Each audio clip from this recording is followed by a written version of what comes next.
OK, alors il nous reste la méthode la plus difficile à voir, la méthode par réduction qu'on va utiliser lorsqu'on va avoir deux équations droites écrites sous la forme générale, c'est-à-dire avec aucune variable isolée, ni le x ni le y. Alors, le principe de cette méthode-là, en fait, c'est... L'idée, c'est qu'on veut se ramasser avec une équation avec juste une variable.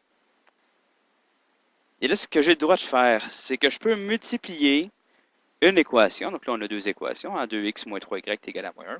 Puis 5x moins 4y est égal à 8. Ça nous fait deux équations distinctes. J'ai le droit d'en multiplier une des deux par un même nombre. Dans le but d'avoir le même coefficient. Donc, c'est-à-dire le même nombre de x ou le même nombre de y. Puis après ça, je vais pouvoir soustraire l'une de l'autre pour annuler une des deux variables. On va le faire, ça va peut-être être plus clair. Donc, l'idée, là, c'est que tu dois avoir le même coefficient soit en x, soit en y. Donc, ce que je vais faire, c'est que je vais prendre celle-là, cette première équation-là, et je vais la multiplier par 5. Ça va me donner 10x moins 15y est égal à moins 5. Je vais prendre la deuxième, et je vais la multiplier par 2.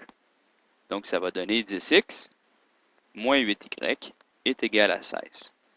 Et là, j'ai ce que je veux, j'ai le même nombre de x, le même coefficient x qui est 10. Et là, une fois que j'ai ça, je peux prendre une équation et lui enlever la deuxième, comme ça.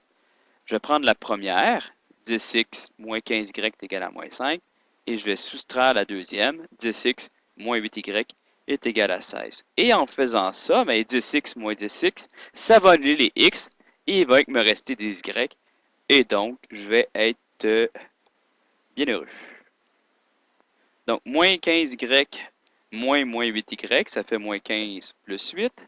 Ça fait donc moins 7y. Et moins 5 moins 16, ça fait moins 21. Et là, vous voyez, j'ai une troisième équation. Moins 7y est égal à moins 21. Mais cette équation-là, il y a juste un terme en y. Et je me suis débarrassé de mes x. Et là, ça va me permettre, cette équation-là, de trouver la coordonnée en y au point d'intersection des deux droites. Quand y vaut 3, j'ai mon point d'intersection.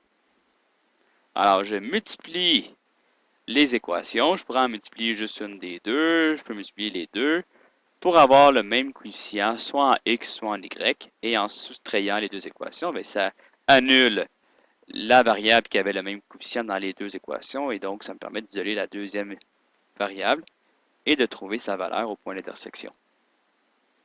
Alors, on ferait des exercices là-dessus, ça va être plus clair au fur et à mesure que vous allez en pratiquer. C'est la méthode la plus difficile, hein? La méthode de comparaison, vous l'avez déjà vu en secondaire 3. La méthode de division, bon, absolument, c'est pas si pire. La méthode de réduction, c'est vraiment la plus difficile. Alors, une fois que j'ai la coordonnée en y, par contre, le reste va de la même manière, c'est-à-dire que je vais prendre la première équation, 2x moins 3y est égal à moins 1. Je vais remplacer y par la valeur que j'ai trouvée, donc 3. Et ça va me permettre, ça, d'aller identifier, d'aller isoler la valeur en x au point d'intersection. Je fais moins 1 plus 9, ça fait 8. Et en divisant par 2, on obtient que... Pourquoi il y a un x là? Il n'y a pas de x ici du tout. Alors, et 8 divisé par 2, ça fait 4.